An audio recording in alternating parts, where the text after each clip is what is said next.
G'day. My name's Alan Gamble. Welcome to another episode of Aussie Box Office Charts for last weekend.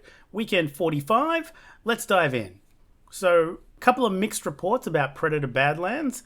Some are in error. There's no way it brought in $200,000. I'm going with opening at number one with $2.3 million for a current total of $2.5 million. The first time in recorded history that I can find that a Predator movie has landed at number one, and we'll dive into the Predator franchise in a few minutes and look at exactly why none of the other Predator movies, apart from maybe the first one, ever landed at number one. At number two, Regretting You, with another $1 million in its third week of release, dropping 21% for a current total of $5.5 million. At number three, we had Back to the Future, the 40th anniversary rescreening with $700,000. A surprise that one did so well. Like, it's a great movie, don't get me wrong. I'm just surprised it did that well. Springsteen Deliver Me From Nowhere brings in another $400,000 in its third week of release, dropping 36% for a current total of $2.7 million. We'll check its music biopic status in a second as well. It's not looking great. And rounding out the top five, we have Chainsaw Man, the movie Reze Arc, with another $390,000, a 38% drop in its third week of release for a current total of just over $3 million. Another really solid anime release. Not as good as Demon Slayer, but still, it's got to get up to around $5 million. I don't think it's going to get to $5 million, but it's doing pretty well as far as we can tell. Moving on to 6 through 10. At number 6, we have Black Phone 2 with another $400,000 in its fourth week of release, dropping 35% for a current total of $4.2 million. It's doing quite well. Begonia, in its second week, dropping only 14%, which is actually really, really good, for a current total of just over $1 million, bringing in another $360,000. So that means it's good word of mouth and it's skewing with an older audience. Good Fortune moves down to number 8 with another $300,000 in its second week of release, dropping 30% for a current total of $972,000. A Paw Patrol Christmas brings in another $260,000 in its second week of release, gaining 10% in its second week for a current total of just over $600,000. And rounding out the top 10 is One Battle After Another, in its seventh week of release, dropping just 22% for a current total of $8.4 million. Opening outside the top 10 that we discussed as upcoming last week, Train Dreams, which it's a Netflix release, so it's not going to release any box office numbers. Die My Love opened in 14th with $109,000, and Vrushtma is not cited on the charts, so it may have been pulled from release last minute. Does happen sometimes with Indian cinema.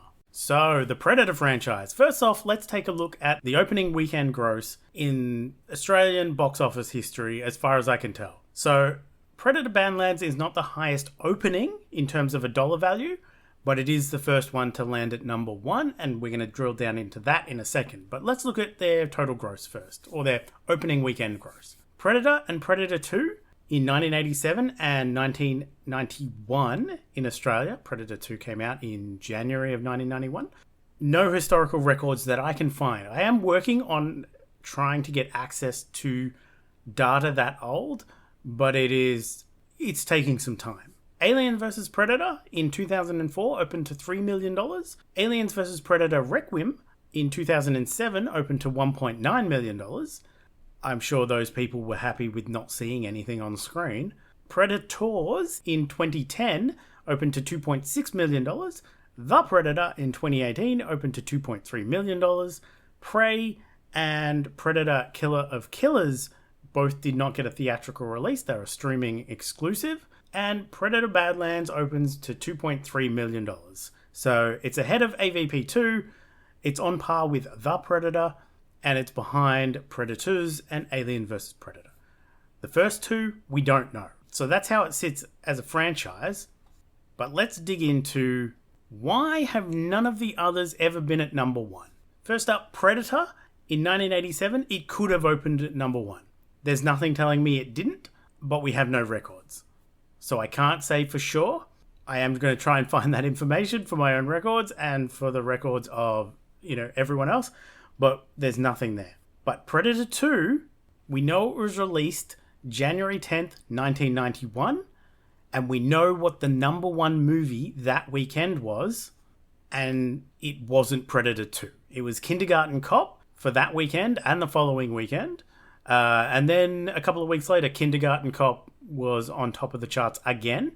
But we don't know what was number 2, what was number 3, what was number 4. We just know Predator 2 wasn't the highest opening. It didn't open at number 1. Alien vs. Predator in 2004 opened at number 2 behind the 2004 movie Shark Tale. AVP 2 opened in 4th behind The Golden Compass, National Treasure 2 and Enchanted. Predators in 2010 opened in 4th behind Toy Story 3, The Twilight Saga Eclipse, and The Karate Kid, the 2010 remake, legacy sequel sort of thing that had going on. And The Predator opened in 2nd behind Crazy Rich Asians. Obviously, Prey and Killer of Killers, no theatrical release. And Predator Badlands is the first one that we have record of is at opening at number 1. So congrats, Predator Badlands. I did go and see it, and I thought it was pretty awesome. I had a good time with it. I thought as a Predator franchise, it's the first one to explore the Predators like as more than just a killer in the shadows. So yeah, go and check it out if you can. It's a good time. Taking an updated look at our music biopic releases, the total box office at the Australian domestic market, we can see Springsteen Deliver Me From Nowhere has moved up a couple of spots. It's bypassed Respect, and it's overtaken La Vie en Rose with $2.7 million, and it needs to get to $3.9 million to beat out Ray from 2004, unadjusted for inflation, mind you, and $5.2 million to beat Better Man. I don't think it's getting to Better Man level. I think it may even struggle to get to Ray. So, not the overwhelming smash hit success that A Complete Unknown had earlier this year. It's marked as a 2024 release. It did release in 2025 in Australia. So, even Bob Marley One Love from 2024 was at $6.8 million. Better Man being at 5.2. It's just off the pace. Sorry, Bruce. Another uneventful week when it comes to the 2025 top 10 at the Australian box office. And I don't just mean no changes in position. I mean even one of them changed their balance. So everything remains as is, exactly the same as last week. The only thing that changed is F1 the movie changed to $30,212,184. Everything else is exactly the same. This should start shaking up in a few weeks. I think Wicked for Good is going to smash into these charts, and I'm wondering how high that's going to get. But we'll look at that in a couple of weeks. Moving on to upcoming releases, theatrically wide releases on the 13th of November, we have a few big ones.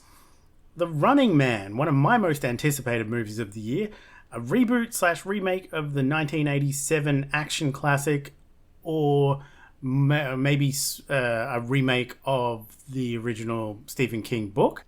This time directed by Edgar Wright, who I've loved most of his movies. And this one is starring Glenn Powell, Josh Brolin, Michael Cera, Coleman Domingo, and Lee Pace. Then we have Now You See Me, Now You Don't, the third installment of the franchise that started all the way back in 2013. This one directed by Zombieland director Ruben Fleischer, and once again starring Jesse Eisenberg, Woody Harrelson, Dave Franco, and Isla Fisher. In limited release, so check your smaller and local cinemas, we have Wicked re-releasing, getting a 1-week re-release before the sequel Part 2 releases on November 20. And then Keeper, the latest horror movie from director Osgood Perkins. This one starring Tatiana Maslany and Rossif Sutherland. Upcoming on streaming, we have The Beast in Me, a new mystery drama miniseries on Netflix from creator Gabe Rotter, starring Claire Danes, Matthew Rhys, Brittany Snow, and Natalie Morales. You can catch this one on the 13th of November on Netflix. Then we have Last Samurai Standing, a new Japanese historical drama where in post-samurai era Japan, 1878, 300 fallen samurais are lured into a survival game with one to take the prize. You can catch this, if it sounds interesting, on Netflix, also on November 13th. And then we have Playdate, a new action comedy movie on Amazon Prime from director Luke Greenfield, and a fairly solid cast of Kevin James, Alan Ritchson, Sarah Chalk, Isla Fisher, and Alan Tudyk. Let's hope it's better than the terrible poster that it came with. It releases on Amazon Prime on November 12th.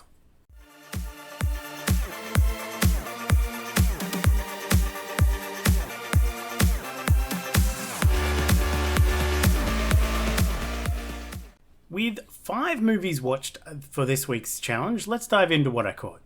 First up was a rewatch of 2019's Alita Battle Angel, directed by Robert Rodriguez and starring Rosa Salazar, Christoph Waltz, Jennifer Connelly, and Mahershala Ali. Set in a dystopian future where a few live in floating cities with the rest of living on the ground, in squalor, we follow a discarded android discovering her true identity with a doctor who saves and restores her body. I know it's not the best movie, but it is one I really enjoy. Future murder androids with all sorts of weapons playing robot ball, what's not to love? And I always love seeing Jennifer Connelly on screen as well, so it's a good time. If I believed in guilty pleasure movies, it would be one. Next up was a short film from 2009, Pauline, directed by Celine Sciamma and starring Anis Demositia and Adèle Haenel, also making an appearance. A short film that is just one person telling a story to the camera, a story of queer discovery, and it's only about 8 minutes long. Not much to say, but I do enjoy ticking off the occasional short film for a challenge movie when I can.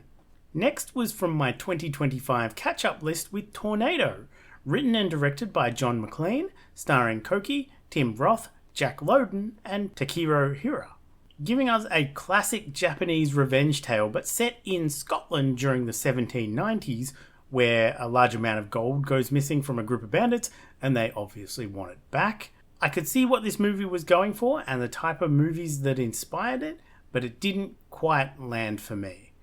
There were moments and there were scenes that were really good, but as a whole, it didn't make the revenge element really feel earned.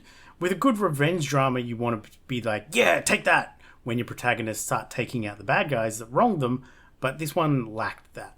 Moving on was another rewatch of 1965, The Cincinnati Kid, directed by Norman Jewison and starring Steve McQueen, Edward G. Robinson, Anne Margaret, and Carl Malden.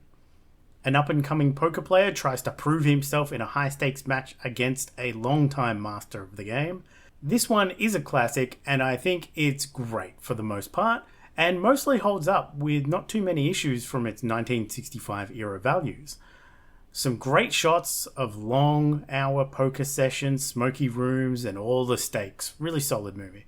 Finally was another one of my 2025 catch-up list with Honey Don't, directed by Ethan Coen and starring Margaret Qualley, Aubrey Plaza, and Chris Evans. A small-town private investigator digs into a series of strange deaths tied to a mysterious church after a potential client turns up dead. Now, I really didn't like Ethan Coen's last solo movie Drive-Away Dolls, but I did like this one, at least a lot more than I did that. I think because this one felt more like a crime thriller with some comedy, and comedy that actually landed for me this time, instead of a comedy with some crime thriller elements. The story was more complete, it had more forward momentum than Drive-Away Dolls, so it's a thumbs up from me. Taking a look at this week's challenge for the theme of London. So we have things that are just in London, set in London. Maybe there's a key London appearance.